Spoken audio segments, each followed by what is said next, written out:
Decided to go live real quick after being in Pennsylvania for a week last week.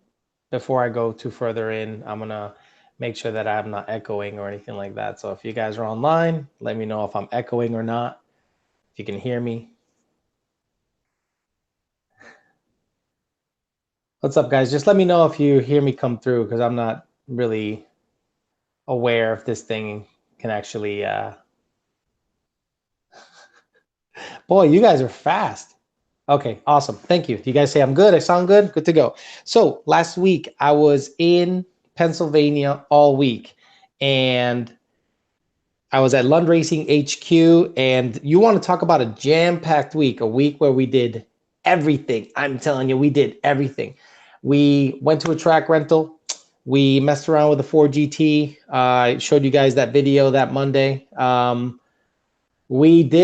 We installed a new piece of equipment on Senior's GT500 that is gonna absolutely blow your minds. It made an insane amount of power. That car is so impressive. He just recently upgraded to a set of LTH brand headers, long tube headers, and a 3-inch exhaust all the way to the back with cutouts. But that's not what was most impressive about that car. We received, we got word with someone we've been working with closely on that car, and they wanted us to try a new piece of equipment.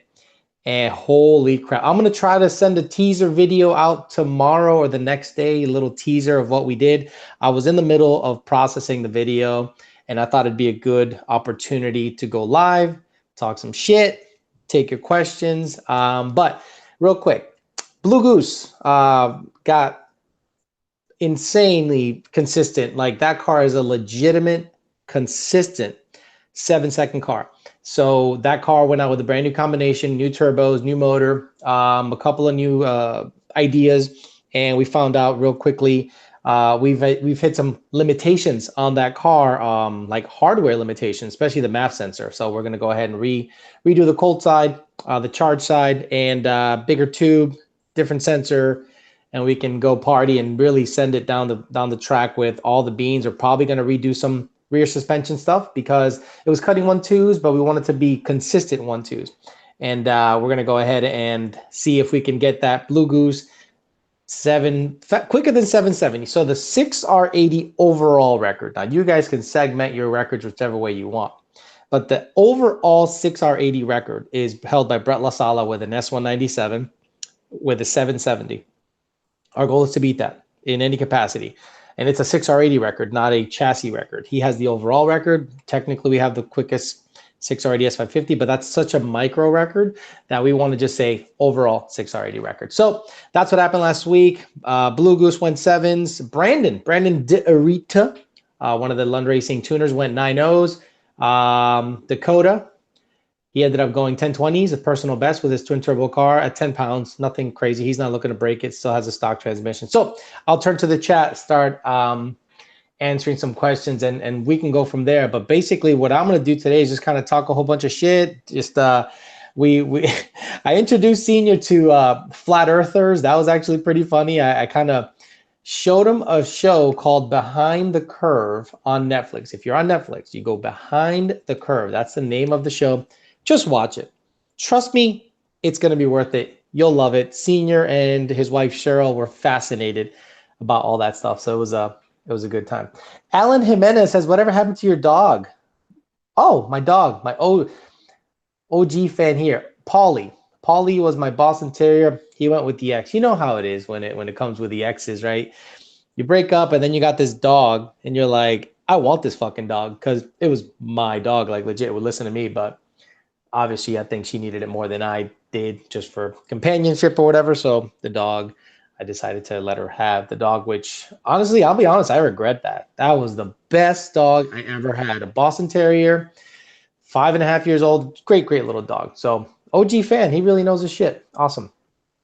Okay, let's start from the beginning. Sorry guys, unless you guys are paying me thousands of dollars to see your questions, I go from the beginning and I might skip yours, so I apologize. Someone says because it's low compression. Yeah, that's the funny thing. I've started to see a lot of people get caught into that same weird world of Fox body mentality, or I don't know, old school engine building, where, you know, they're like, what compression should I get? And I'm like, dude, stock compression, 11 to 1. If you're on E85, frick it, 12 to 1. Who gives a shit? John Senior's motor, the GT500, is an 11 to 1 motor. It's a 5.8, for lack of a better word. There it is. I said it. Coyote, not heads and stuff, but that's how I think of it. It's a, imagine if a Coyote was a 5.8 with locked cams, it'd be a GT500. Although I think GT500 Coyote heads flow a little better, but the way they're ported on Senior's car, they're pretty badass. So let's go to some of these questions. Seabass says, mood my PP2. I think he means mod, and he might be Hispanic. Okay, go ahead, mod it. PP2 cars, if you bought a PP2 car, you're probably like a road racer type dude, or you like driving it a lot, or you like the big brakes and the wheels, and then you go drag race it like a freaking moron. So I bought a PP1 car, and I'm not planning to drag race it a lot, but I will take it to the drag strip a couple of times just to, it should run 11s the way it sits. If I can get it to run it quicker, but it's Florida, guys. This is hot shit here. This is real deal hot weather. So if a car runs a number down here, it's pretty impressive. Vino says, I sound like $1 million. I wonder who that is. Is that a guy or a girl? Sound is good. Very good. Termy. Oh, the other thing that's down here finally is the Cobra. Senior's Cobra is done. So you look out for video this week on that Cobra. I'm going to probably, depending on how the tune queue is, get down there, drive it, make a video just like I did on that GT500, and just, you know, show you guys what a Cobra with a 6R80 controlled with a Coyote computer, how it drives, how it starts, tell you all about it in detail, take it for a spin, go wide open throttle, hoon around, listen, sound, all that stuff. Okay, Jordan Fat says, holy shit. He says, dude, what's up? I went to the dark side, then came back to the Lund side for a few days. Nardi set me straight. So, Jordan, we see that a lot in the tuning community. I'll be honest, customers aren't loyal, right? They're loyal to speed. They're loyal to, they're selfish, right? They're selfish, and I get it, because I'd be the same way. I'd be like, I want my shit to go fast now, and I want, you know. But the problem is a lot of people are not patient with us because they feel that we are going to fix everything. We're going to fix your vacuum leak. We're going to fix your shitty install. We're going to fix your shitty driving. I had a customer today, not saying he's a shitty driver, very nice guy apparently. He's like, hey, my GT500 went 1207 when it was stock. Now it goes 1207 tuned. What the fuck? But he was very nice and said, let me send you a log. So he sent me a log. Sure enough, he short shifted 1.2 at 5,000 RPMs, and then he hit the limiter on the 2.3. So I'm like, there it is. I can't fix that. You have to learn to drive the car after you've graduated, and I send you on your way, and you go, here you go, revision 6, revision 2, final, have fun. My hands, I'm done. It's up to you to make it go fast. So if you do go to another tuner, that's where I was getting to. That's fine. That's your right. I would urge you to, because you've already paid us, I would urge you to go through the whole process, be patient, and the main thing is listen to us. Listen to us. We know what we're talking about. We know what we're doing. We've been doing it a long time.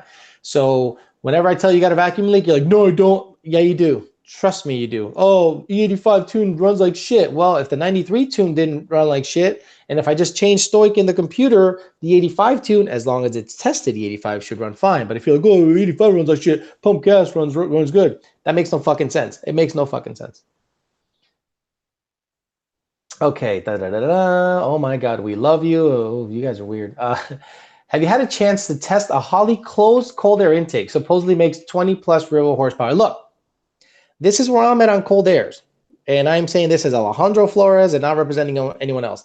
Unless your car is heavily modded, meaning a Cobra Jet intake, some badass headwork, and this and this and that, and you're going to go for max effort. Okay, I'm saying max effort. A cold air is not really going to yield you crazy big gains. 20 rear wheel horsepower from a cold air alone, I kind of find hard to believe. A tune in conjunction with a cold air should yield you about 20, but most of that is in the tune, most of that. So when you see a cold air manufacturer say, hey, my the car made plus 50 or plus 20 or plus 10, well, did the tuner only change the MAF curve, or did the tuner put a performance tune in conjunction with the MAF curve, meaning the mass airflow data, and then say it was plus 20? You know, you never hear that. So I've done the testing. Obviously, I cannot release most of the testing because all I'm going to do is cause a shitstorm. But my testing pretty much concluded what we always thought, that a lightly modded car like my own, all it needs is just, you know, some good fuel, good air, and it's happy. Now you're gonna go max effort, send it down someone's throat, then you can upgrade to a aftermarket cold air. Paxton or On3 kit to make 600 rear wheel horsepower on a stock Gen 1. Both do it easily.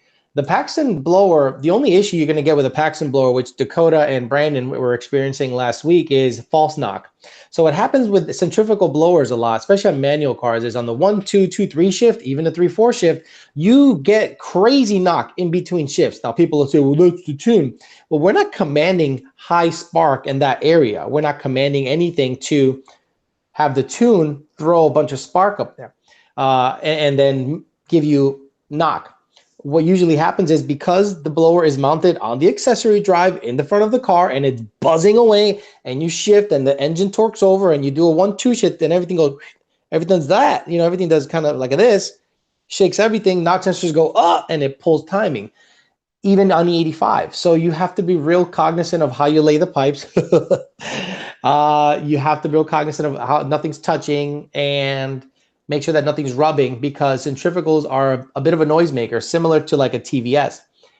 Now, an On3 kit, because the build quality isn't the best on the planet, but they make power. I've seen single kits make real good power. So I think it's kind of choosing your poison, or picking your poison. A turbo is going to yield you probably better, higher end horsepower. The Paxton is probably going to be a lot cheaper, but you might have to contend with some false knock on shifts on the 85, or if you're really good at installations, you can get the Paxton on there, make sure nothing's rubbing, and you should be good to go.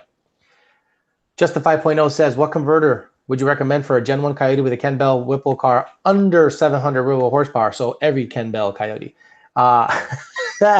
So I do like a 2C or a 3C. A 2C is going to stall at about 3,100, 3,200 RPM, or maybe 28 to 31 in that range. A 3C is going to stall a little higher, 3,800, 35 to 3,800. So it all depends on how much racing you want to do and how much of a 60-foot you want to really get out of the car. You're going to really get out of the hole quicker with a 2C than a 3C. But the Kenny Bell and positive displacement superchargers make a ton of grunt down low, so they don't need a big converter. I think even a stock converter you can do pretty well if you get like 355s or 331s. But if you want to stay with a 315 and a Kenny Bell supercharger, or even a Whipple, because they are known to make less down low than a TVS, I think a 2C. I do a 3C. I want to send that shit. But if you guys that want to daily it and it's your only car, a 2C is my in my opinion, the best choice.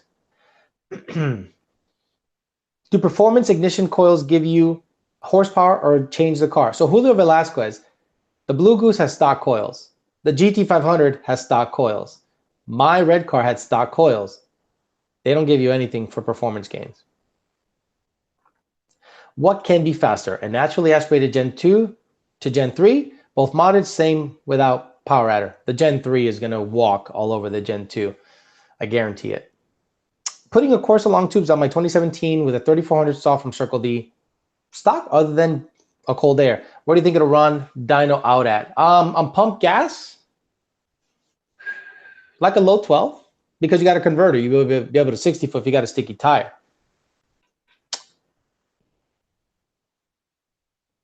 11-1, can we go with 93 octane? 11-1, not a GT500. I mean, you can, but it's got to be real sweet. Remember, 93 in North Carolina is not 93 in Orlando. It's not 93 in Houston. It's all this different shit. I've seen 91 from California perform better than 93 from Florida. Fact. What brand of blower do you find the best and why? Brand. So I'm going to tell you more about power delivery, right? It all depends on what you want for power delivery. I think a Vortex supercharger or a Paxton supercharger is a killer supercharger, and it makes a ton of high end. It literally never drops off. It just keeps making more and more and more. But the power delivery is later. If you want power now, like right freaking now, you go with a positive displacement unit, whether it be a Whipple, Ken Bell, or any TVS from Roush or Magnuson or Edelbrock. I mean, anything with a TVS rotor pack. Edelbrock has been proven as fuck lately. They've been seriously getting at it. VMP is a tried and true deal. Roush is just, you know, Roush is Roush. They all share the same rotor pack. It's just a different case design. So the TVS hits the hardest out of all of them, boost for boost. The Whipple makes a lot of top, so does the Ken Bell, but it's a big blower. So that's what you're going to have to basically kind of outline. Where do you want your power to come in and how early, how late, all that stuff. Sean Klein says, I already sent you 2 messages. Okay, that's how you do it, guys. I apologize. If, you know, I'm a capitalist here. So Sean, I'm going to look up and find your messages if I can, because you paid $10. Sean Klein would like to talk biz. Gonna need help with the blower choice and install. Dyno tuning, Moroso baby SSDs sitting. Okay, Sean, so if you're gonna ask me a question, it's gotta be in English. I appreciate that you paid me money, but I don't know what the fuck you're talking about. Let me see if there's another thing that you asked. Let me go up. Sean Klein. Yeah, no, I don't see anything. I just know that you just started saying some slang that I don't understand. Just because I'm brown doesn't mean I talk the brown shit. I'm white as a fucking cum. John Lund, hey, John Lund's online. So if you guys want to talk to John Lund, he's online. You guys can go ahead and chat him up and talk shit. He's big on flat Earth. He thinks the Earth is a disc flying through. Actually, it's a disc controlled by somebody, and there's ice around the whole perimeter. That's what he believes. I'm kidding. Sean Klein, do you ever work at Power by the Hour, or do you just work with your own cars over there? Because I plan on doing some significant work to my GT350 other than what's already done to it. Sean Klein, I do not work for Power by the Hour. They're very, very close friends of mine. It's Jake, Mike, Christian, Frank. They just hired another guy, and I think his name's Tim. They're all great guys, and they're my friends. So if I happen to tune a car there, you'll never catch me on the dyno tuning a customer's car. There's simply no mechanism for us to do that, right? If I'm sitting in a car for 2 hours tuning a car, I could be filling orders in the tuning queue. I could probably fill 20 and then, you know, send revisions back and forth to a remote customer in Dubai and another guy here. So those 2 hours are lost. So there is no real method of making money on it. I know a lot of people want a tuner to be there in person, but trust me when I tell you, we don't have to be there. People like Power by the Hour, they send me logs, they tell me what's happening, and we go back and forth, and it is done. And at the same time, they're doing that, they're doing all the work. I'm taking care of other customers on this end. So for me to sit there and babysit your car does not benefit you or me, because you're not getting a better tune because of that, and you're not getting a worse tune because of that. But thank you for the money. I appreciate the money. I like money. Okay. Wings 65288. Mommy and daddy bought me a Termi. I'm trying to separate myself from the crowd with some aftermarket wheels. Should I go FR500s or some bullets? Now that's funny. So this guy is an old school fan, and he just literally paid $5 just to get his comment read. So that, I think, is a direct quote from one of my videos when I was YOLO douchebag. I missed that dude. That dude was talking so much shit, but eventually he's going to come out again and have some fun. Bryce, great question. Bryce Arstingall. Wow, what a name. Are oil pump gears necessary? Now, this is the age-old question that started popping up once oil pump gears started failing. My suspicion is that oil pump gear started failing when people started slamming the fucking limiter, just bop, bop, bop, bop, bop, bop, you know, because they want the chains to slap and resonance. What causes oil pump gear failure, in my opinion, is resonance, right? Resonance. The oil pump gears are tied to the crank and all of the accessories and all this shit. So if they're spinning really fast, they're not going to break. They're not going to break. if you have a supercharger that has a bracket from hell and it's yanking on the crank and it's causing tension on the oil pump gears, they might break because there's tension on them. If you're slamming the limiter, and you're slapping the chains, ask Cletus, that'll cause oil pump gear failure. I have yet to hear about a naturally aspirated 2015 and up Mustang having oil pump gear failure. I literally, we work nonstop. This is all we see. I haven't seen one unless they're literally slamming it off the limiter. Now, a lot of people say, what's my rev limiter at? YOLO, what's my rev limiter was set to, I want to set to 68. I got an 18 manifold and I want to set my rev limiter to 6,800 RPM. Well, your car's not going to make any power at 6,800 RPM.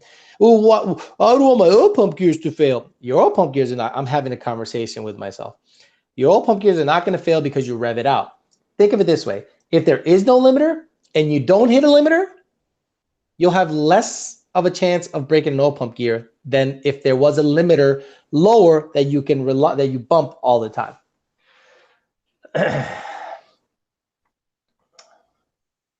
Someone said Donnie. Someone just says Donnie. I love that. Hell yeah, it's flat as fuck. Someone said the earth is flat as fuck. What's good with the Fairmont? Poor boy. Hey, you're back from VMP. You're a VMP guy. I think I met you at one of the tracks, Poor Boy 313. So the Fairmont, I've made a deal with the guys there because the car has to be at the American Muscle Car Show. It has to be there. Lund Racing is going to be there. So if you guys are attending the American Muscle Car Show, we're going to be there. And I want the Fairmont there. Not only to showcase the car because I'm proud of it, but I think it's cool that Lund Racing can tune a combination like that, modern. And when you see the combination, it is a fucking mismatch of shit, but it's so cool. You're going to look at it and go, what the fuck is going on here? Nothing is stock. Nothing is as it comes. It's all custom. And I think it's going to be real cool. It's going to have a 4R200, custom fuel system, custom everything. So the Fairmont, now the cold air has been done. I got Mike working on it. When I was away for a week, I told Mike, I said, Mike, you can get this car in here and start working on it, man. I will pay you on your free time to get some stuff done because I literally don't have the time. He was very nice and gracious and did a bunch of work. So I'm optimistic that the car in about a month or just before the American Muscle Car Show will be ready and will be there. And I won't be at the show. I'll be at the Lund Racing booth, hopefully with the Fairmont. Spaceman, I want to build an NA Monster. It's a Gen 1. What mods do you recommend? Here we go. Okay, so Derek Perez is a good example of a budget NA car that runs 1070s manual. So he's got a 2018 intake manifold. He's got, I think, 2015 and up cams. Ooh, that was a bitch to tune, I'm sure, for senior or junior. It's a E85. It's got a ton of suspension work, light wheels, dumps, weight reduction, and on a good day, that car will run 10s all day. It was always an 11-second car, but he really got serious, really took some weight out of the car, put a set of cams in it, an 18 manifold, long tube headers, and went 10s. Now, the way I would go is a Cobra Jet intake manifold, a Twin Jet 67 from VMP, or a CJ 65 from Ford Racing. Nothing else. No other throttle body I recommend. What about this one? Listen to me. A TJ 67 or a CJ 65, nothing else, because you don't need a mono blade to make an extra 3 horsepower and then complain about P2112 codes all the time. So there, and then some 373s, weight reduction, a good clutch, good set of sticky tires, and that car should be a low 11-second car, 10-second car on a good day.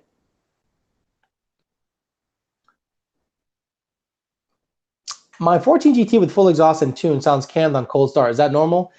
Probably not normal. It's probably a little on the lean side. I would get with us if we're tuning it. Send me a data log of cold start, and I can see what's happening. How can I contact you? It'll be fun to do the PP2 as a drag car. Don't do that. Don't do a PP2 as a drag car. Jesus Christ. Get a base model and do it as a drag car. And the only way to get a hold of me, or you can't really get a hold of me directly, but if you want to tune by me or by us, you go here. I'm going to type it down. support@lundracing.com. That's where you go if you want anything from any of us. Go through the system. Don't go through Facebook, Instagram, Snapchat, you know, Grinder. None of that. You go through the ticket system. 2016 GT Whipple, Gen 3, Stage 2 on 93. Is there any advantage to replace the 72s with 1050Xs? Yeah, the 72s leave a lot to be desired in terms of the tuning, but you're not going to get any power gains, I don't think, for going with a 1050X. I think you're just going to get a better tuned vehicle with a 1050X than the 72s because the data is better. I like money. We don't have time for a latte. Ha! Tony Whetstone referencing Idiocracy. No, the line was, man, I could really go for a latte right now. And he goes, it's not really the time for a hand job, because in the future, a latte is a hand job at Starbucks in that movie. You want to watch a real good movie? Idiocracy. It's not only a good movie, it's to me a future documentary of how we're going to end up in 500 years. Someone said 500, Jason Bayase, LPF or Hellion Street Sleeper pros and cons. So I don't know much about either, but I know that we have tuned a couple of Hellion Sleeper kits and they're fine. I haven't seen any of the later LPF stuff. The early LPF stuff I know wasn't that desirable, but Hellion has a good name. So 9 times out of 10, gun to my head, you're going to make me pick from those two. I'm going to go with a Hellion. Nothing against LPF, but I'm going to go with a Hellion. I hear this pop on my 2016 5.0. I searched on some forums. Wrong. That's the wrong place to search, by the way. It was almost 100% someone saying it was a throttle body. I am familiar with the motor tick, but it's not that. See, popping from the exhaust is more likely to do with your cold air and a vacuum leak than the throttle body. That's the problem with forums. They don't know shit. Now, a lot of people say, well, you don't know shit, Alex. You don't know a goddamn thing. You're just new to this shit. Well, guess what? I got here by knowing shit. And the reason I am who I am and I'm here is because when I tell you something, it's backed up by data. A lot of other people that'll tell you something have never tuned. You know what's amazing in this industry? That the people that say they know the most have never tuned a car. And can you imagine that shit? Someone's telling you that they know more than you about tuning and they've never tuned a car. Blows my mind about this industry.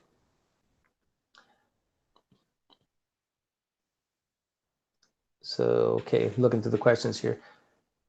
Do you think Ford will ever find a fix for the ticking? That's what has me scared to buy a 2019 GT. My 13 does it well. My 15 does it. The second motor I got, that motor ticks, but it's not hurting performance. So just get a louder exhaust.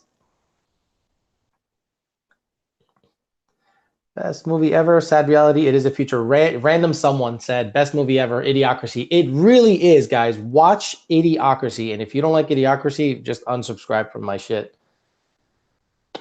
Would I pick up any horsepower going from Bama to Lund tunes? I currently have a 13 full bolt-on. Full bolt-on! I fully bolted it on. I took the bolt and I fully bolted it on. What the fuck's wrong with you? Yeah, I think there's a lot to be gained with our tunes. We're very good calibrators, and I think we really pay attention to a lot of the little things that others don't. So I'm always going to rep my company. My cylinder head temps reached high 220s. Get a 170 thermostat. Alex, any experience with the Edelbach Victor 2 intake manifold for the Coyotes? Will this fit a 350 as well? Any thoughts on that thing? I would rather do a Cobra Jet on a 350 than anything else.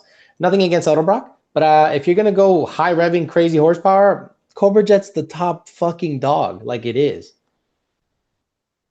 Full bolt on, baby. Yeah, full bolt on. Yeah, exactly. I only half bolted it on. I got a 2015 Coyote and I got a half bolt on and some what do we call it? Self tappers. So can your tune do better than Jesus Christ? Tune required for long tubes or cat deletes. So we pre-configure our tunes to take exhaust modifications into account, and that's as much as I'm gonna because I'm not going to explain the whole minutia around transport delays and cat protection and all this crap. I'm just going to tell you we pre-configure our 17 and under calibrations so that if you do long tubes, you don't necessarily have to get a tune. Oh my fucking God, yeah, my sarcasm is pretty hardcore. Like if you get on my bad side or my good side, I treat my friends like shit. So they're definitely gonna and it's fun. If you find someone that's funny and fun and sarcastic and doesn't take himself seriously and you talk shit, man, you're my best friend. Okay, so I have 3/4 length cam. Oh, that's great. Looking to turbo my Gen 1 Coyote on 3 single or twin kit. Now, Jim Hog, you're going to be limited to about 650 rural horsepower. I think either will get you there. So it's just a matter of price, fitment, how you want it to look under the hood, and tuning. I think both tune fine. They're not the best kit on the planet. They're no fluid kit. They're no, what's another badass turbo kit? Fluid kit. There's so yeah, their custom stuff is badass. But I think at the end of the day with the Gen 1 Coyote, I don't think it really matters. You sneeze at it the wrong way, it might just chuck a rod. So if I were you, I would just stay under 650 rural horsepower. And as long as you like the looks of a single or a twin under the hood, why not get a Roush blower, huh? A Roush blower with an 82 millimeter pulley. Puh, done, fucking done. 650 now. What mile per gallon says FIC or ID? So ID injectors are tried and true. Okay, we all know the data works. We all know everything is legit as fuck, not a problem. FIC has come a long way. I currently run their 1650s and their 1000H. That's the only two I have experience with. Don't ask me about any other injector. They're great people. I've met them. We have personal relationships with them. They're great guys, but I haven't tuned any of their other stuff. I have tuned their 1000H and their 1650s, and they're actually okay. Why do so many people have trouble with OBDII readiness monitors when tuned? Is it because the ECU strategy has changed? It's a long-winded story. It's a long-winded answer. So not all states have the same emissions or inspection qualifications, right? Florida doesn't have any. Texas doesn't have any unless you're in certain counties. Even interstate, you still have counties that go yes, no, yes, no. In Pennsylvania, you can get emissions here, go across the block and not get emissions. So some places are fine, some places aren't. So you're gonna have to, if you tell your tuner, hey, you know, I live in this state and I have to pass emissions. It's not that we're fooling emissions. Hell no, we would never do that. We just ensure that everything is ready to go, and then you should be good to go. So yeah, I mean, it all varies state to state. So we can't just make one. If it was a federal system, then that's different. But at the end of the day, state to state, it varies so much that we can't really just go boom, boom, boom, boom. Everyone gets the same shit. You know, it doesn't work that way. So are using speak to text. Do you think nitrous in a D1 Pro Charger is overkill? No, depends on how much nitrous. 50 shots fine. Again, depends on the engine. Is it a Gen 1, Gen 2, Gen 3? Is it built? Is it E85? Is it pump gas? So many variables. Gen 2 Coyote, if you were going to do nitrous, all safety equipment and standalone fuel system, would you do a plate system or direct injected Boss manifold? I'd do a direct injected Boss manifold. The price wasn't an issue because I know that the distribution of the nitrous will be even. Plate's fine though. I've seen guys go up to a 150 shot with a plate. As long as they got good fuel, not an issue. Bro, you passed on my second 10. What? Bro, you passed. Hold on. It says, bro, you passed on my second. Jesus. Check above. Dark one. 5-0. Okay, hold on, brother. I got you. Dark one. Apologize if I don't get to you. How far above? Holy shit, dude. Sorry, this guy paid, guys, so I got to go up and... You know what's funny? Instead of them repeating the question again, they say you missed my question. So then I have to just keep scrolling up. Why not just keep asking the question? Oh, I never thought of that, yo. Wow, you're pretty... Okay, let me go up, see if I missed anyone. He said I missed a $10 question. So, Sean Klein, best force induction. In your experience opinion, turbo or supercharger for 18 GT350, brand type shop mechanic. I want my car to last, but need smoke and dodge to... Need to smoke and... Any Dodge or Chevy that rolls up on me, Sean Klein. So nothing impresses me more on a stock motor than a Whipple.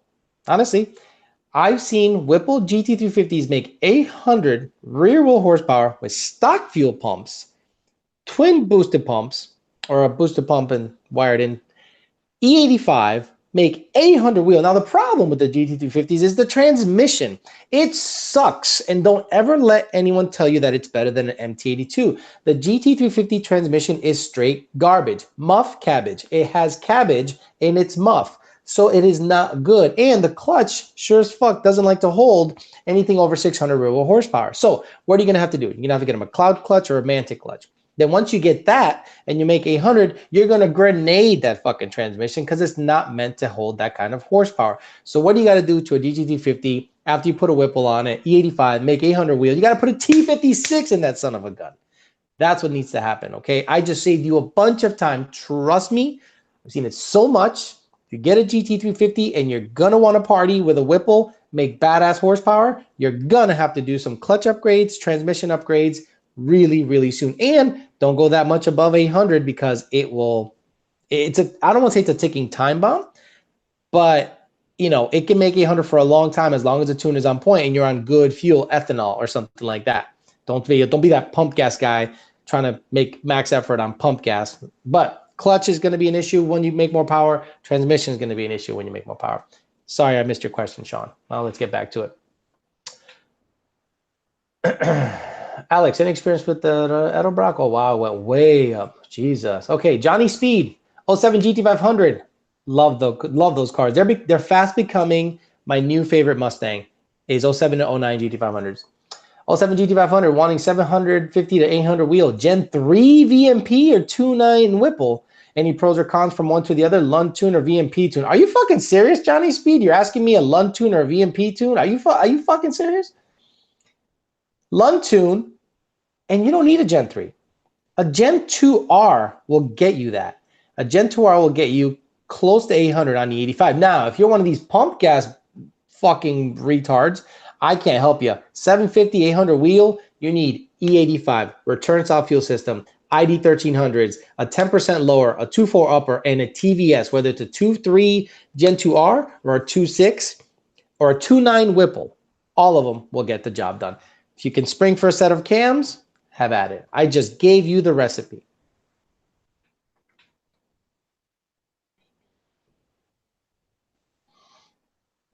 Any disadvantages on using heat sinks on long tube headers with the 85? Inaccurate readings due to the O2s being recessed. Not so much, Zach. Donnie, well, it depends on your power level, but Donnie Renfro had heat sinks on his car. Those O2s lasted forever, kept the things from falling out.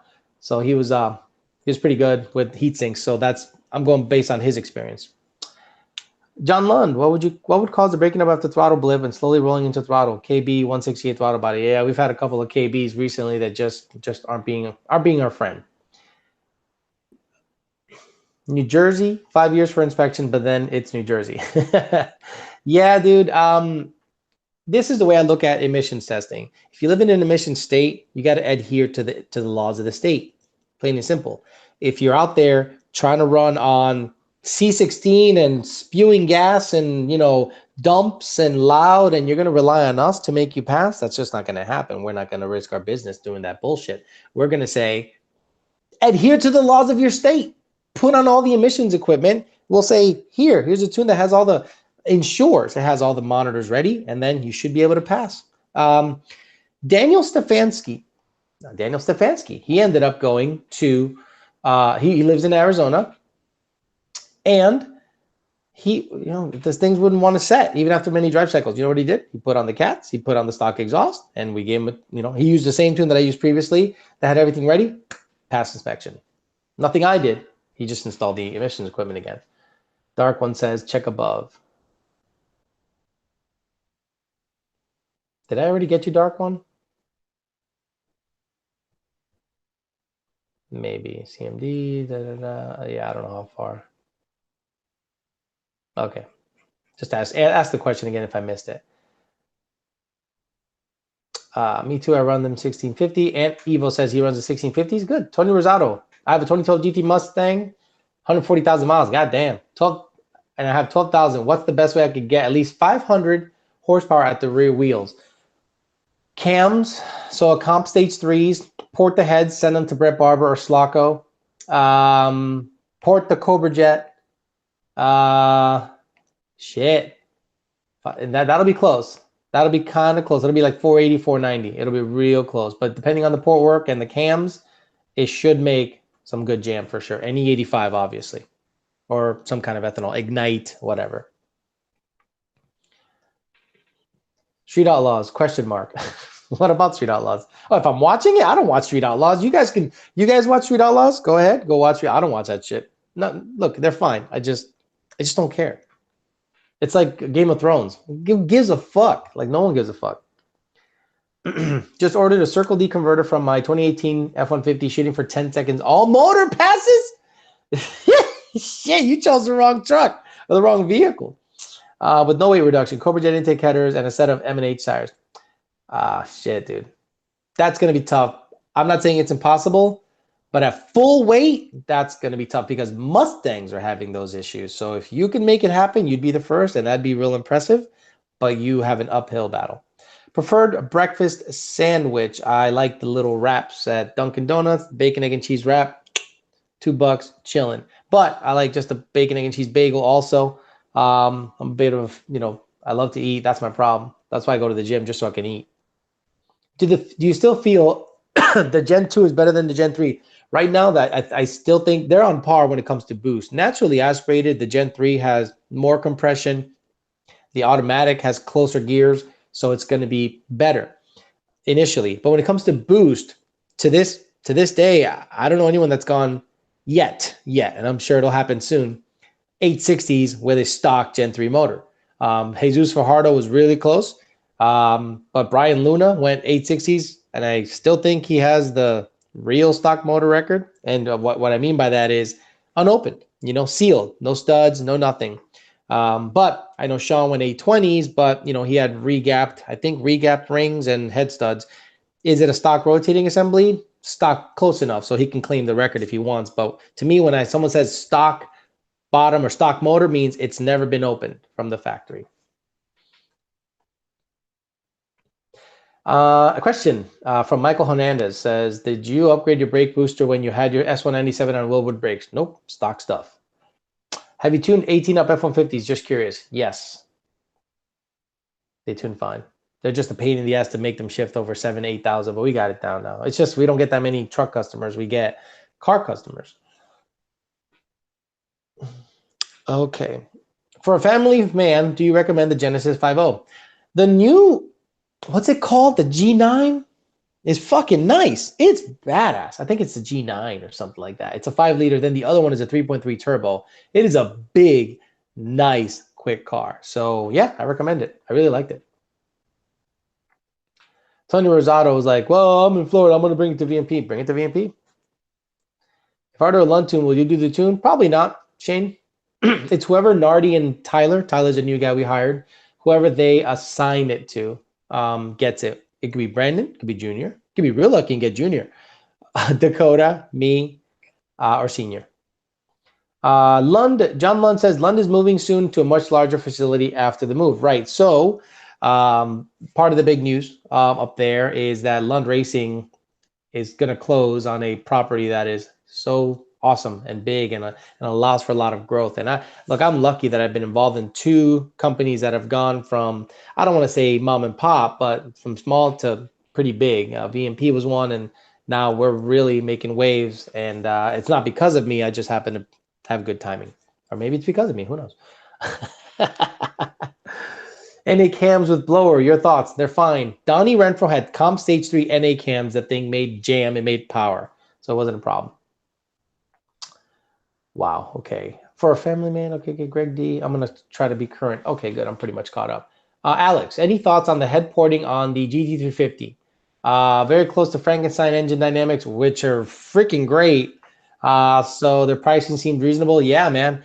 Now, how much horsepower are you gonna gain? I don't know. Are there aftermarket cam grinds to take advantage of that? I don't know. I don't think so. I don't think anyone makes an aftermarket GT350 cam to take advantage of the head porting. But if you're going to port the heads, might as well give him the Cobra Jet intake too. Port match that sucker. Get a twin 65 throttle body, and you make more horsepower. Oh, bro, it's 350. It's just Carroll Shelby. Dark one. last live session you mentioned I must be using a slipper clutch to launch a 7500 on 410s and no, and 410s and radials. No slipper, just a train left foot and badass mantic clutch. 10-4 is coming soon. Lund for the win. Okay, Dark One has a 1060 NA S550, and if he can get a consistent launch on a slip, badass. Because S550s don't really love hard launches, and he's on a drag radial. But if he has mastered the art of slipping the clutch, which I always love that people do that, I always prefer a driver practice. And obviously, Dark One has it nailed, and he has the quickest naturally aspirated S550 on the planet. So he's just going to get faster and faster. We keep tuning it. He keeps modding it. He gets less logs. And that's how usually you can grow with us. And we're happy to have him on. So yeah, there you go. He is not using a slipper clutch. He's using his left fucking foot. The LFF kit. The left fucking foot kit. Saludos, bicho. 2012 GT trying to go 10s. NA on 93. The fuck, man? On 93? What's needed besides a Cobra Jet, Twin 67, 373 is going in UPR stuff on order that. Torco, I mean, octane booster. I mean, on 93, I mean, you're why are you trying to do it on 93? Just get ethanol in that thing so that your tuner can go, here's all the spark, buddy. No, man, pero quiero hacerlo con 93 porque con 93 es un poquito más impresionante. Please, man, come give me that shit. I just went Spanish on you guys. Sorry. Stop that, please. Just get ethanol or an octane booster or 260 GT or C16. If you're going to go for 10s and you're going to say, oh, yeah, you go 10s on the 85. Well, I go 10s on 93. Put your pinkies out like no one's going to give a fuck. No one's going to give a fuck. Oh, yeah. Tony Rosado left the chat. Is it still true that the 1819 GTs come with pretty much a maxed out tune from the factory? Pretty close. I mean, from the factory on 93, you're not going to gain a ton of performance. Okay, so if you get an aftermarket tune on 93, you're basically going to see about the same spark. Now, what's going to make it perform better is a raised rev limiter. Clutch protection is already taken away. Yeah, I mean, the 1819 GT manuals are pretty maxed out from the factory. Now, a stock 1819 automatic runs 11s in good weather or low 12s. So I would say it's a pretty aggressive tune from the factory. Now, a lot of people say, well, tuned ones go faster. Right, when they put intakes, when they put headers, when they put E85. But a tuned stock 1819 GT, I don't think it'll go that much faster than a factory option. Okay, maybe there is some magic in the tuning on the transmission side of things, and there's a bunch of other things you can do. But the tune is pretty damn good from the factory for sure. Considering getting into MFP billet manifold with my Gen 2R and a Gen 2 Coyote, I want to know what your thoughts on them since you had one on the red car for a while. Well, what I noticed on Kevin Primon, I noticed the MFP manifold recovery was quicker. So if I would go make a wide open throttle hit, temperatures would still get up to about 135. And then when I let off, they recover quickly because I was on a kill combo. I was on a 69 millimeter pulley, 15% lower, and a Gen 3. So it didn't go above 150 on any pull in Florida. And then when I did pull over, it would recover right back to the 120s, 115, 117 range in Florida. So I think it's worth it. It made a ton of torque down low because the way they opened everything up was really beneficial. And they really do a real good job. They're great manufacturing on the lower manifolds. So it's up to you if you think it's worth the price or not. I think it's better than a ported unit, in my opinion. Oh my God, you guys are crazy. I have your flex field tune, so it's not my flex field tune, it's the Lund's. Is there any way to get a Burble? No. Fuck no. Cut the shit with Burble and D-Cell pop tunes. This isn't a Volkswagen Golf, a Subaru, or a BMW 3 Series shitbox. If you guys are out there asking for Burble tunes, you got the wrong fucking car, okay? If you out there and you purposely want to let off the gas and hear banging coming out of your exhaust, you're in the wrong fucking car. You need to sell that shit, drive it to AutoNation and say, I want to trade this in and on some vape oil and a Subaru WRX because you're in the wrong car. Sorry you had to pay $5 to hear that, but guess what? That's my answer. Fuck Burble tunes. What happened to the VMP 22.6 you replaced with the Autobrock? I sold it. Got a guy wanted it, sold it, boop, gone, because I think I was at the point where I needed more airflow, and there was some data that told me that I might not, I need cams and this, and I wasn't willing to do that. And I think a front feed blower, look, if I was able to flip the VMP blower and feed it from the front, that thing will make all the jam on the planet. But because it's rear feed and the way the inlet was shaped, you know, some data told me that I think the front feed for my application was better. Your 10 seconds NA, holy fuck, let me hold your pocket, homie. Oh, shit. What's the best compression ratio for a GT500 2014, the 5.8 with the VMP Gen 3 high boost with race fuel? 901 or 11.0? Abdurham Mohammed. Well, Lund has an 11.0 ratio GT500, and it makes a lot of power. And if your motor is built by a reputable shop, I think the higher the compression, the better. Lund doesn't do Burble pop tune. He covered this in the last chat. Exactly. Want to go over 650 rear wheel horsepower? Build Gen 1 or swap a Gen 2. You could build a Gen 1, but for the money, for $1,800, you can get a Gen 2 short block, save yourself a ton of money, and that guy will take 800, no problem, as long as the fuel is good.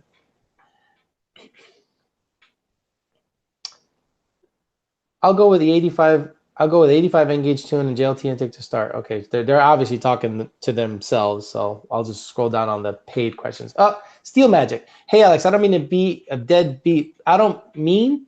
a dead horse, but I live in Maryland with tests. I have a 16 GT with a JLT, AT manifold, and of course a catback stock cats. Can't seem to get O2s and cats to go green. What gives? Hit us up, brother. Hit us up. We'll look at logs. But if you have all of your equipment, you shouldn't have an issue. Can I get hot sauce in the tune? I got some sriracha. Is that hot or spicy? Do you guys know the difference between hot and spicy? Indie Boost. Getting my PB8s installed this week. Got the YDBT discount. YDBT discount? They got a YDBT discount? They might have put in a product code. I think if you call Power by the Hour and say, I know YOLO douchebag, I think they give you a discount. So for those of you that are going to buy parts, buy anything, okay? If you buy it from Power by the Hour, you say YDBT, I think they gave you some kind of discount. I didn't know about it till today. Okay, thanks for that. Gen 2, 670 rear horsepower. My dyno tuner admits they don't have full trans tune. Sentry blower, do I need a trans tune and why? Oh, Indie Boost. Dude, I love you. A tune with a 6R80 equipped car without a transmission tune is not being tuned properly, because now you turn the wick up, right? But your pressures aren't set right. Your shift pressures aren't set right. Your shift points are probably stock. Your oncoming and offgoing shift pressures are all jacked up. Your converter lockup schedule is all jacked up. Indie Boost, do yourself a big favor. Get a tune from a reputable tuner that has had great 6R80 transmission tunes in the past. Do not go to a shop that does not know the 6R80 in and out. It will burn up, and your $4,000 or $5,000 investment will be poof, gone. And we'll know once they take it apart, they'll see the clutches all burned up and say, it's a tune issue, brother. Okay, Sasha Kim or Klim? Alex or John, I just switched to an 18 manual on my 15 GT stock injector, so I'm back to running Peasant 93 fuel. I was running a Lund Flex tune before. Would 1050 injectors be okay? They'll be fine, but you're not going to get any power benefits. If you happen to find a good set of 1050 injectors, you can run them NA, no problem, on pump gas, but you're not going to see any power gains. Will you ever go turbo? Big Pharma. Yeah, I would go turbo. I would go turbo probably in the Fairmont, if anything. The Edelbrock blower, if it makes like 900 to 1,000, that sucker's going to stay on for a very long time. The only time I'm going to ever go turbo is if I'm going to build something that goes full retard and is drag race or roll race only. I like driving my cars. I like driving my cars every day. I like driving them often. So I don't want to be under the hood all the time, so turbo is not my thing. Just ask Brandon. Okay. A lot of smiles. Very good. People are having a good time. I like it. So, Manny Hernandez. Hi, Alex. I live in the ass crack of the south border of Texas. Where, the valley? Yo, you in the valley, bro? You in the valley? You down by, fuck, what's down there? McAllen? Is that the valley? I don't know shit about the valley. I've been looking for a reliable auto shop to have major mods installed on my 2018 Mustang GT. Suggestions or Florida is the way they go. The only shops I know of in the Texas area that I think are reputable and good are Midnight Performance. Bomberos is pretty good. But the top dog, besides Midnight Performance shops, are in Florida, and Pennsylvania, So Pennsylvania, Florida, a couple in Louisiana that are pretty decent. But if you can get yourself up to Houston, get with Midnight Performance. If it's too much of a ride, I understand it. But I don't know anyone in your area that I would recommend. But the pop, exactly, the popping. Like I heard that the other day. I was next to a Volkswagen Jetta or some bullshit, and it was like pop, pop, pop, pop, pop, pop, pop, pop, and it sounded like shotguns coming out the back. And maybe I'm old because I was like, put the window up, was like, who the fuck? That doesn't even sound good. Little crackling, I get, but the popping and banging and shotgun shit, no, that was just straight stupid.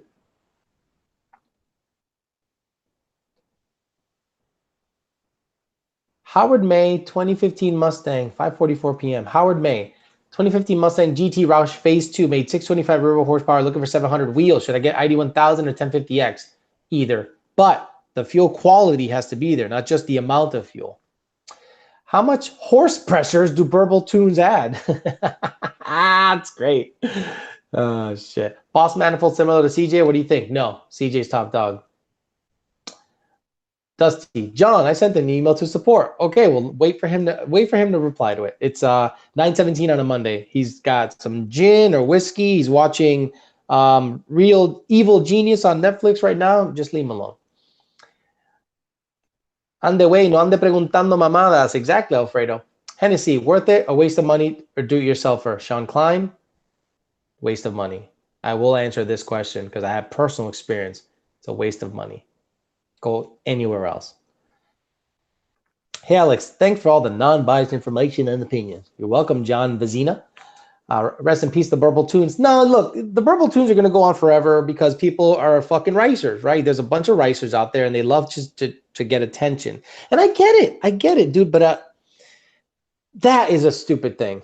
That I get it. People are going to say, well, the Camlope tune is stupid. Really? A car sitting there chopping away, not bothering anybody, going blah, blah, blah, blah, blah, blah, blah, blah, blah, blah, blah. Or you let off the throttle and it sounds like someone's getting shot. You tell me what, if they're similar. Maybe they are. But to me, a Camlope idle tune is way more desirable than a Burble, loud, stupid, let off the gas and explode the... make loud noises, just loud noises. It's just loud noise. It's a Harley. It's just a Harley. A Harley's just a noisemaker. It's not a good bike. It's not a quality bike. It's a piece of shit, but it's loud. Remember that South Park episode? Man, we're really freaking these peoples out. And no one really gives a shit. I was just kind of standing by the restaurant and they're all sitting by the restaurant. No one's really paying attention to them with their jackets and gloves and shit. And they all start going, they start making motorcycle noises to get noticed. My favorite episode of South Park ever. I love that episode. Oh shit. Got 660 from 79mm pulley on a Gen 2 rough blower. One of them rough blowers. Stock fuel other than the 47-pound injectors. What's next? Car's very drivable, but want a little bit more. I want a little bit more. Bigger injectors with a booster pump. So the amount of fuel is not going to get you more power, okay? The quality of the fuel is going to get you more power. So if you were to get 1050Xs or 1050s, Matt Harrell, you might be able to RPM the car more with that and a booster pump. But if the quality of fuel is no good, you're not going to make one more horsepower. You spelled Roush wrong twice somehow. Rough and Roush. Patrick Berry, any recommendations for tuners? 2016 SS Camaros, had a 2015 Mustang GT, but sold it after 3 evaporator failures. Ah, sorry to hear that, Patrick. No, I mean, if you're in Louisiana, you can hit up Brian Gilmer. But I don't really know anyone in the Chevy world that tunes that I recommend. Good shops in Jersey or PA for work. C&D Auto Tech in Pennsylvania, or are they in Delaware or Pennsylvania? Not sure. Divayesh Patel, have an 18 Whipple car MT82, now switching over to T56, and suggestions for a clutch. A Mantic, I think it's a 1000. Very good clutch, like my favorite clutch for that power level. And McLeod RXT is also very good. Howard May, California 91 octane, and thanks for answering my question, Alex. I love your channel because you keep it real. You guys are some of the realest guys on here. Oh yeah, yeah. Yep, and sorry, John. Yes, Evolution Performance. I totally forgot about Evolution Performance in Pennsylvania. Bibbidi bobbidi bibbidi. People are saying bibbidi bobbidi bibbidi, and they're spelling it properly. Bibbidi bobbidi bibbidi bop. Why did you leave VMP to go work for Lund? Justin Johnson. Real easy.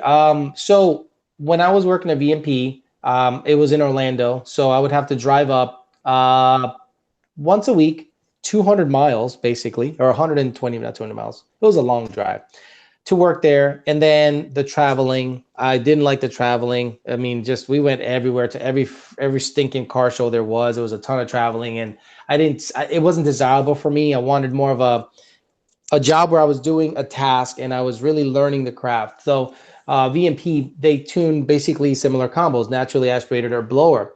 Lund Racing had an opening, and I expressed interest because I think my learning was gonna accelerate quicker at Lund. And I'm gonna be honest, I think they have they placed a higher value on me than the previous company, and that was very desirable because look, if you got a company telling you, man, we want you, brother, you're good, we love you, and we're willing to compensate, that's hard to ignore. But not only the money and the learning, but less traveling, right? I work from the comfort of my own home, but I go up there as often as I can. I'm going to be up there 3 times this month. And look, it's going to be, I went up there last week, stayed up for a week, and I busted my ass. I busted my ass in the track rental, made like 4 or 5 videos that I'm in the middle of editing, and I'm going to go back for the American Muscle Car Show, and then I'm going to go back for NMRA.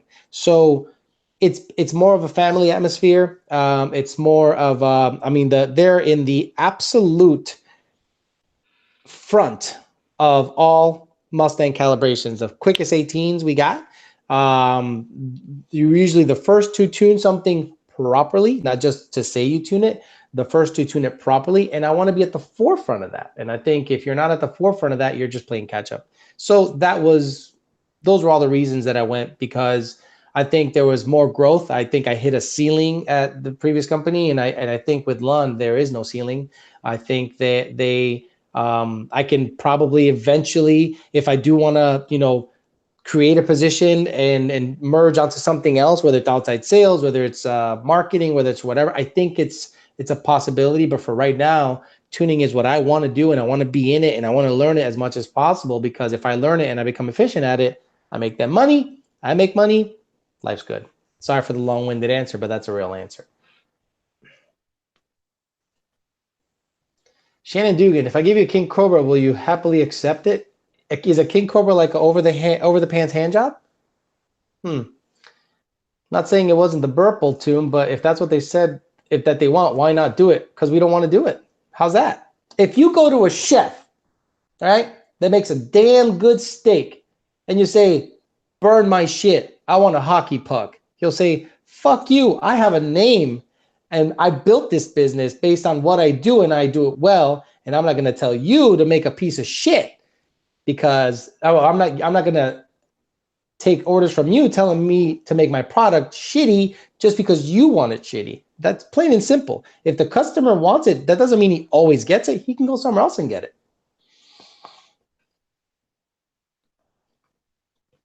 What will my wideband read if I stoic if at stoic on E85? If at stoic on E85 1.0 or 10.0. So the AFR will read 9.9 or 10.0.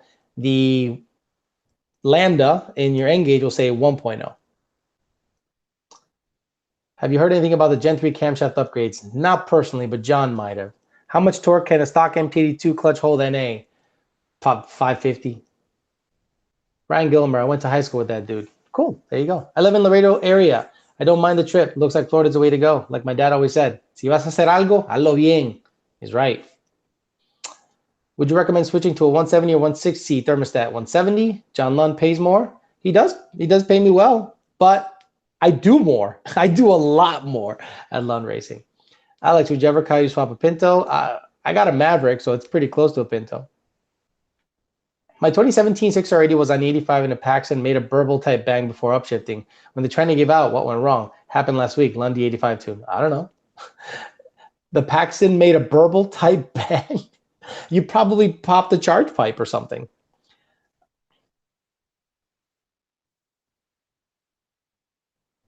Little constructive criticism for Power by the Hour. I've heard they're great and reputation is great, but the website says Coyote swap this, Coyote swap that. People could get the wrong impression. Sean Klein, that's their market.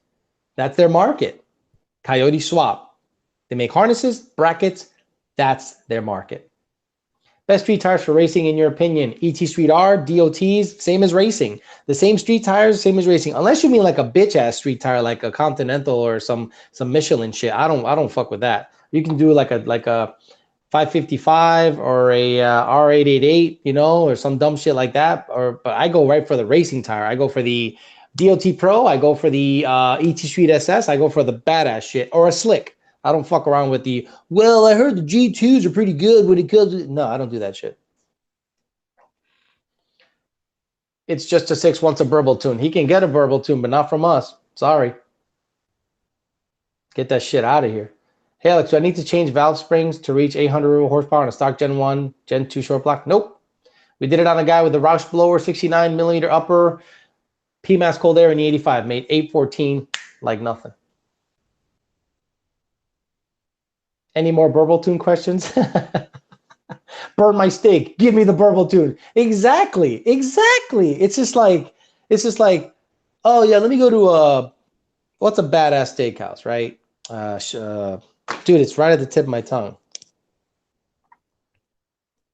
Fuck, Ruth Chris. Go to Ruth Chris, sit down. I'm gonna have a $100 steak. How would you like your steak done? Hockey puck?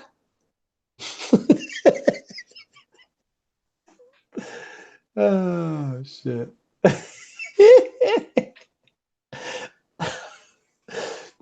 Hey Alex, dude.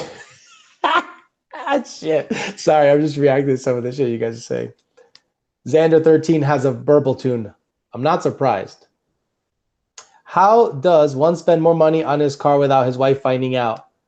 Divorce. Look, man, I get it. When you're married, you have to share. You know, if you got a kid and you're spending money on your car and not putting your diapers on your kid, you're a piece of shit, right? But if you're married and you got no kids, no responsibilities, and you want to do your own thing and you can afford it, do it. But if your wife has, you know, if you have to ask mommy, wife for money to fix your car, I'm late to the party. What's up, Christopher? I know you're late, but you can always, you know, after I'm done, I'll post it up again. There's some good moments in here. Cams, Greg. See, that's the way to get my attention. Just like type dumb shit so I can look at it. It says Cams, I'm installing MMR. Oh, sorry. My eyes hurt for a second. Stage 3 NA cams that will be locked. That'll be locked for what? I'm done. I don't care. The first sentence killed it. I love you, but come on. Supercharger turbo for a badass daily driver with $12,000 budget. Supercharger. Do you want to be under your hood? Look, I'm not stupid. I understand turbos make a shitload of power. I get it. I understand. It's okay. But a supercharger bolts on, you go watt, there's the power. You go watt on a turbo, feels good after about a second. You know, transmission burns up, you know, coupler lets loose, you know, your boost controller over boosts and bang, your shit blows up. Fuck all that. Yeah, exactly. Jay Lake nailed how to get my attention. Cam's MMR Burble tune. Would you ever buy your 2019 GT again? Perfect. Yeah, man, I really like that car. I must admit, I raced you're not going to believe me, but I raced a base model Corvette C7 yesterday on the 85. I walked that dude. He was a stick. I was a stick. We both hit it at the same time. I was like, whoop, whoop, very slowly. And look, I wasn't gapping him. It was like right. I was just a better driver. I think on the shifts, I would jump out about a foot. We stopped. We talked. He was so nice. He was like, oh my God, I just got this car and oh, this car's quick. What's done? And I told him a tune on the 85. He's like, yeah, mine's stock on 93. I don't know if the base models have like a fucking 4.8 in them. I don't think so. But I love that car. I love the 2019 DT. It's a great, great car. King Bone? That's your name? King Bone? Where are you at with Gene Gray? Any updates on the Quest for 10s? Yeah, so I just got back, so sorry. There hasn't been many updates, but I'm looking to put a set of 355 gears in it, buy a set of slicks, and get back to the track. Yes, slicks, 17-inch slicks. Why? Because I want a consistent launch, and the track prep isn't always consistent at the track, so I'm just going to get a set of QuickTime Pros on some 17-inch Poverty Stars and get back at it. And I have a trans brake on the car I'm going to try. Ballsack. Any opinion on Will Rollins from Whipple? Shop RPG for a build motor.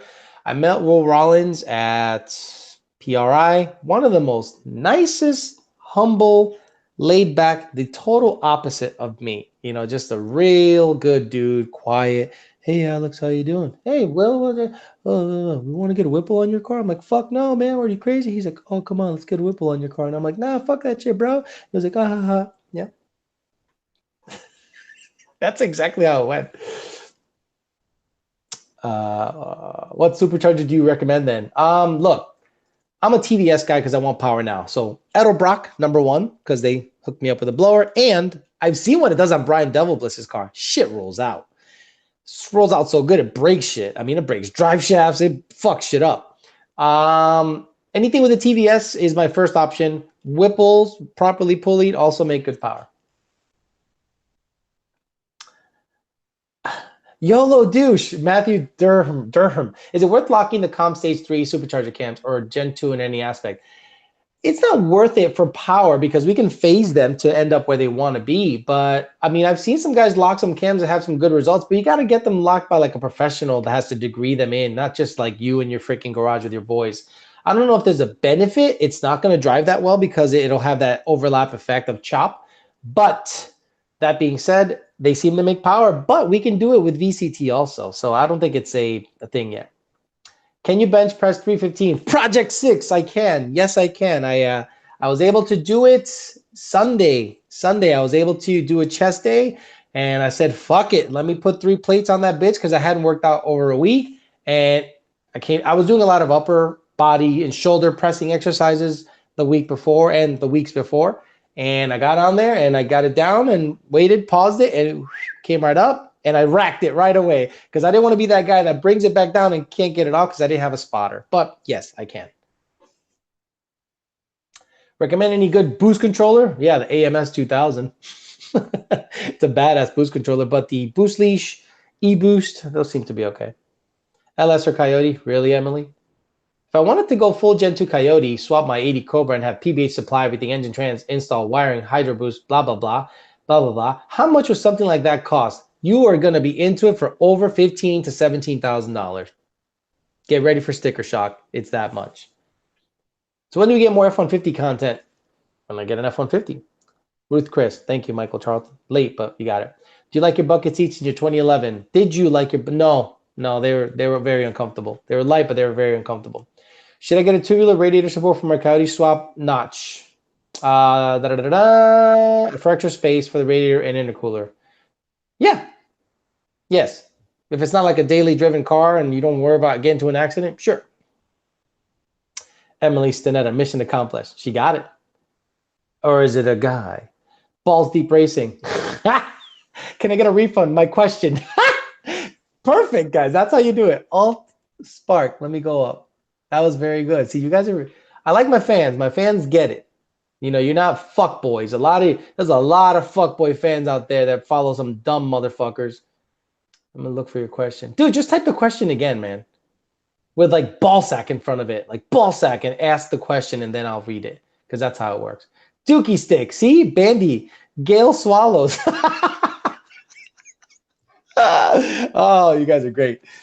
Dookie Stick, suggestions for making a Gen 1 Coyote spin or pass 8,000 NAs. It even recommended like the sound of the high RPM, but don't want to do it just because I like the sound. So Bandy, there's a hard limiter on these cars, and once you go about 7,900 RPM to 8,200 RPM, you can hit that hard limiter and it starts to revert to cams. A CJ Reluctor wheel seems to help that situation, but I wouldn't recommend revving a Gen 1 Coyote past 8,000 NA constantly.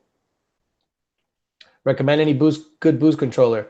Butt Muffin, are locked out cams that bad?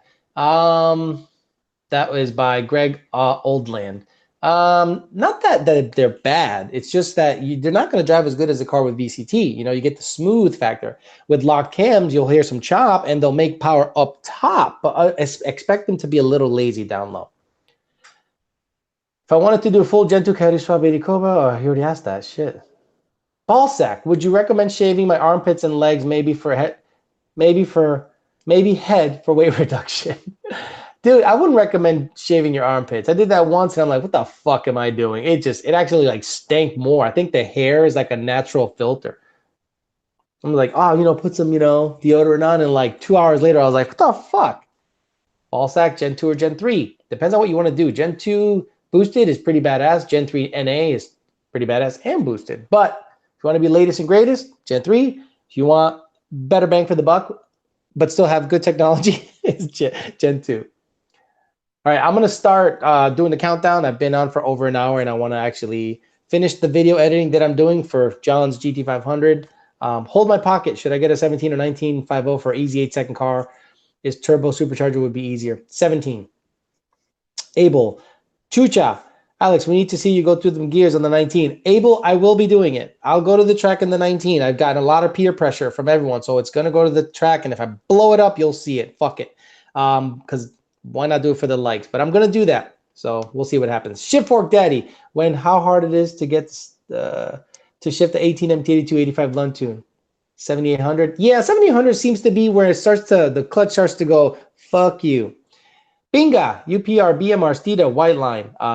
Everything but BMR. How's that? Looking to get an F-150 Whipple kit with a midnight performance install. Lund's tune, around 600, 700 horsepower on the 10R80 trans, holding up in a truck. It's holding up. I don't know for how long, but it's holding up. Left the anal beads in the dishwasher. No other questions. Thanks. Anteater. How high would you rev a Gen 1 stock OPS, OPG, I'm thinking he thinks. Okay, so basically, I would keep it at 77, 7,800 tops if you got a Cobra Jet. Under that, obviously, if you got a stock intake manifold. I'm done. Done. John Lund said, thanks. Go give the Cobra some love. I'm done. One of the better live streams I've done. You guys are great. You're getting it. I hope to do these more often. I'm going to try to do these once a week. I was away for a week, but I really, really, really appreciate it. For those of you that paid, you don't have to do that, but I really appreciate it. Let's go ahead and end it. And hopefully I'll catch up with you guys next week. You'll start seeing some stuff pretty soon about the new mods that ended up going on the GT500. So that'll be interesting to bring it out. So that'll be mid-June or early June, but you'll see a bunch of videos starting to get pumped out on the Lund Racing YouTube channel. So be on the lookout for that. I'm going to try to end this without being sloppy, and we'll see you later.